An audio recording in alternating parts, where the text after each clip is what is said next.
매일 밤 여인의 공짜 술. 옛날 어느 마을에 한석이라는 농부가 살고 있었습니다. 어느 날 한석이는 상념에 잠겨 길을 가다 무심코 돌멩이를 걷어찼습니다. 그런데 그 돌멩이가 그만 지나가던 원님의 이마에 딱 맞고 말았습니다. 아무리 재수가 없다 해도 그렇지 한석이는 너무 억울했지만 자기가 한 것은 맞았기에 빠져나갈 구멍은 없었습니다. 벌을 받을 수밖에요. 더구나 그 마을 원님은 까칠하기로 소문나서 더더욱 용서받지 못할 거란 생각이 들었습니다. 한석이는 즉시 땅에 넙죽 엎드려 손이 발이 되도록 싹싹 빌며 용서를 구했습니다. 그러나 원님은 한석이를 용서해 줄 생각이 전혀 없었습니다. 다 필요 없다? 저놈을 당장 관아로 잡아들여라. 한석이는 관아로 잡혀가 원님 앞에 꿇어앉혀졌습니다. 원님은 이마의 상처를 치료한 후 모습을 드러냈습니다. 네 이놈, 네가 죽을 죄를 지었다는 건 알고 있겠지. 자, 그럼에도 불구하고 내가 원하는 걸 해준다면 죄를 면하게 해주겠다. 어떠냐? 꼼짝없이 죽었다 생각한 한석이는 살아날 방법이 있다는 원님의 말에 자신의 처지도 잊고 순간 기뻤습니다. 네, 원하시는 게 무엇인지요? 네가 농부 김한석이고 네 동생이 김두석이 맞느냐? 네 동생이 그림을 잘 그린다는 것을 소문들어 잘 알고 있다. 네 동생의 그림을 한 장 얻어다 준다면 너의 죄를 사면해주겠다. 어떠냐? 그러면 몇 달만 말미를 주십시오. 제 동생이 사실 그림은 잘 그리기는 하오나 원하는 대로 빨리 그릴 수 있는 것이 아니라 기한을 제 맘대로 정할 수가 없습니다요. 정말입니다. 그래, 며칠이건 몇 달이건 내 동생 그림을 얻어온다면 기다려주마. 어찌됐건 꼭 가져와야 한다. 예, 알겠습니다. 감사합니다. 원님과 약속을 하고 임시로 풀려난 한석이는 다음날 동생 두석이의 집으로 갔습니다. 한석이는 동생 두석이에게 아무 말도 하지 않고 두석이의 집안일과 농산일을 도왔습니다. 두석이는 평소 무심하고 무뚝뚝한 성격이라 형이 자기 집의 일은 제쳐놓고 왜 여기에 와서 별말 없이 일만 도와주고 있는지 알 수 없었으나 그 이유를 굳이 묻지도 않았습니다. 그렇게 2달이 지난 어느 날이었습니다. 하루하루 얼굴에 근심이 쌓여가는 형을 보다 하도 답답하여 두석이가 물었습니다. 형님 집안 일도 바쁠 텐데 왜 내 집에 와서 이렇게 아무 말도 없이 우리 집 일을 도와주고 있는 거요? 무슨 일 있는 거 아니요? 지난 2달 동안 오늘만을 기다렸던 한석이는 자신의 처지를 모두 얘기했습니다. 그래서 내가 네 그림을 하나 꼭 얻어야 한다. 그러나 내가 그림을 아무 때나 쉽게 그리지 않는다는 걸 알고 있어서 차마 내가 말을 꺼낼 수가 없었다. 그래서 네 입에서 먼저 무슨 말이든 나오기를 기다리고 있었다. 참 답답한 양반이네. 그런 거라면 진작 얘기하시지. 아니, 형 목숨이 걸린 일인데 내가 어떻게든 해줘야지 무슨 소리요? 그러면 내일 그림을 그리러 떠날 테니 형님은 내가 돌아올 때까지 우리 집 일 좀 잘 돌봐주시오. 그렇게 해서 다음날 동생은 화공도구를 전부 짊어지고 그림을 그리러 정처 없이 떠났습니다. 길을 떠나 전국의 방방곡곡을 다녀보아도 도대체가 그리고 싶은 마음이 드는 것이 없었습니다. 그릴 것을 찾아 몇 달을 방랑하며 살던 어느 날이었습니다. 한 산골짜기의 길을 걷고 있는데 길 옆에 작은 오두막집에서 곱디 고운 여자가 앉아 혼자 술을 팔고 있었습니다. 두석이가 여인을 좀 더 가까이 가서 보니 꾸미지 않은 모습이었으나 아름답기 그지없었습니다. 두석이가 그림을 그리려 집을 나온 이후 처음으로 그림을 그려보고 싶다는 생각이 들었습니다. 두석이는 홀린 듯이 그 집으로 들어갔습니다. 그리고 술을 한 병 내오라고 했으나 그 여인은 술 한 잔만 드신다면 드리고 그렇지 않으면 팔지 않겠다고 했습니다.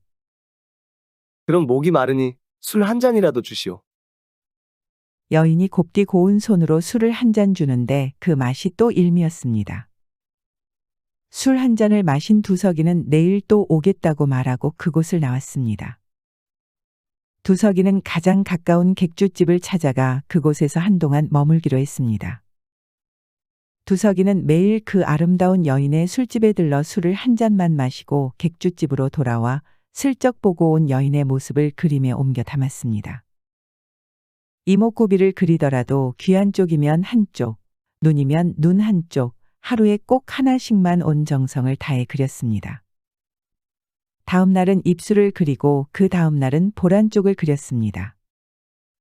그렇게 한 달이 훌쩍 가고 두석이는 정성 들여 그린 여인의 그림을 드디어 완성했습니다.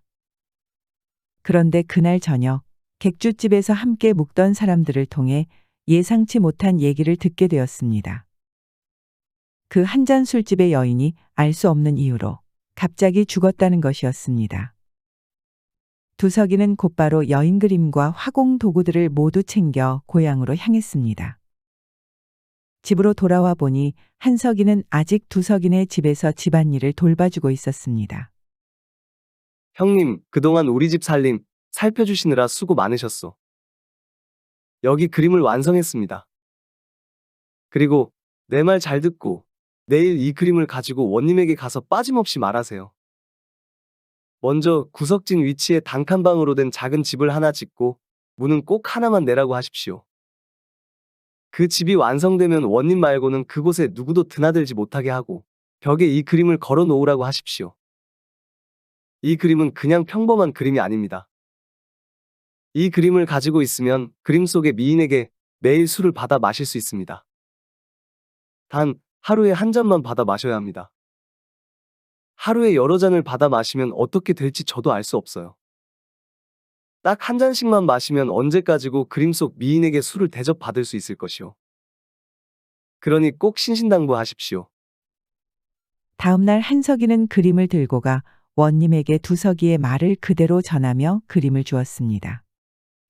원님은 두석이의 말대로 자신의 집안 조용한 곳에 단칸집을 새로 짓고 그 안에 그림을 걸었습니다. 그날 이후부터 원님이 집에 돌아오면 안방에는 들어가지도 않고 그림이 있는 별당으로 가 열쇠를 열고 안으로 들어갔습니다. 다른 사람은 절대 별당에 접근하지 못하게 엄명도 내렸습니다. 아, 오늘도 참 덥구나. 그 술 한 잔 다오. 그러자 그림에서 아주 어여쁜 여인이 나와 하얀 손으로 술을 한 잔을 따라주는 것입니다. 원님은 한석이의 당부대로 딱 한 잔만 받아먹고 더 이상 바라지 않았습니다. 원님은 곧바로 별당을 나온 후 자물쇠로 문을 잠갔습니다. 시간이 가면 갈수록 원님은 그림 속의 미녀를 향한 마음이 점점 더 커져갔습니다. 부인의 처소에 든 것이 언제인지 기억도 나지 않을 정도가 되었습니다. 원님의 부인이 가만히 생각을 해보니 그저 집에 오면 언제부턴지 별당에 들어가 있다 나오는데 자기는 등한시하면서 그 별당에는 빠지는 날 없이 꼭 들렀다가 나오는 것이었습니다. 거기다가 자물쇠를 채우고 다니는데 의심스럽지 않을 수 없었습니다.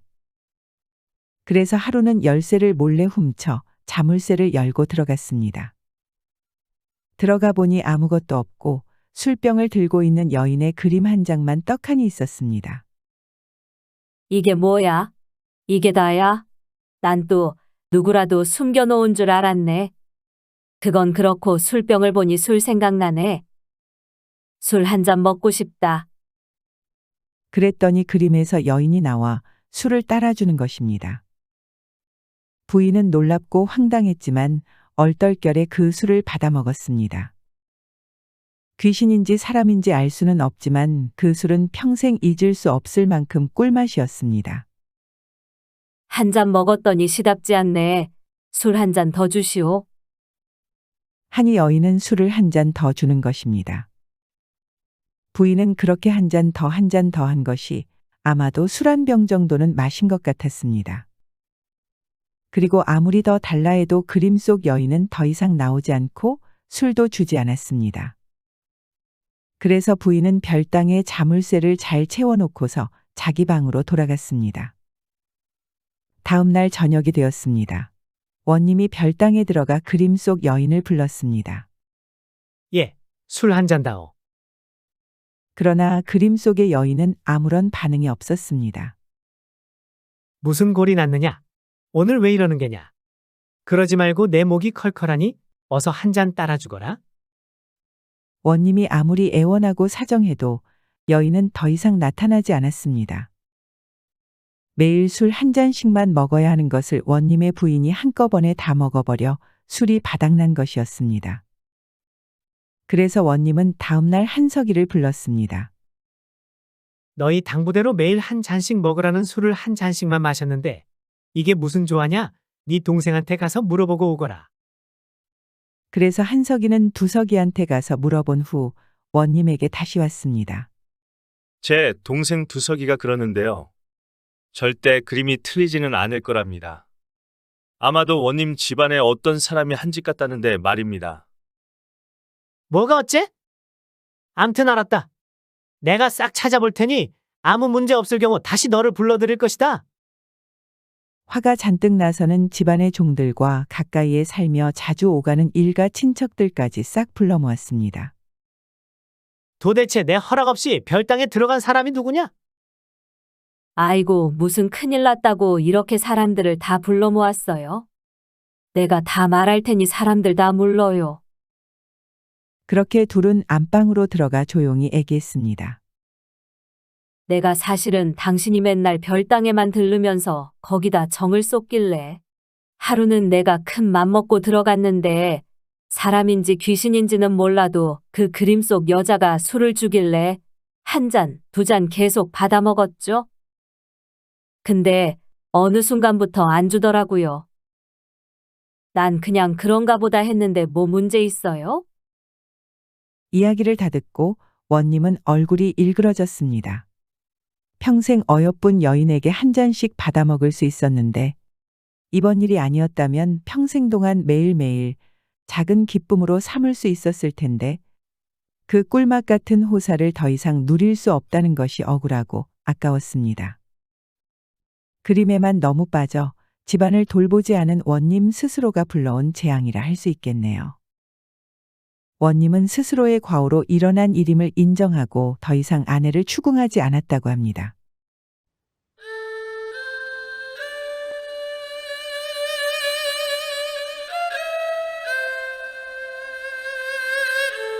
시청해주셔서 감사합니다. 좋아요를 눌러주세요. 더 재밌는 옛날 이야기로 찾아뵙겠습니다.